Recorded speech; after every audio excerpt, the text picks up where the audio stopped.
আজকে school tiffin বক্সে কী ছিল সেটা দেখানোর আগে তোমাদের দেখে সকাল সকাল ঘুম থেকে উঠে ফ্রেশ হয়ে বানিয়ে নিলাম নিজের জন্য আদা দিয়ে লিকার চা। জলে একটু আদা, চিনি আর চা পাতা দিয়ে জল ফুটে আসলে ঢাকা দিয়ে রেখে দিলাম। আর গতকাল একটু ছোলা ভিজিয়ে রেখেছিলাম। আজকে ভেবেইছিলাম ছোলা দিয়ে কিছু একটা টিফিন বানাবো। তো যতক্ষণ সেদ্ধ হচ্ছে ততক্ষণে আমি চার বিস্কিটটা শেষ করলাম।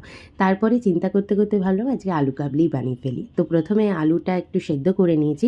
মাইক্রোওভেনে 2 মিনিট দিয়ে আলু সেদ্ধ করে সেটা টুকরো করে কেটে নিলাম। এবার এর মধ্যে একটু শসা টুকরো করে কাটবো।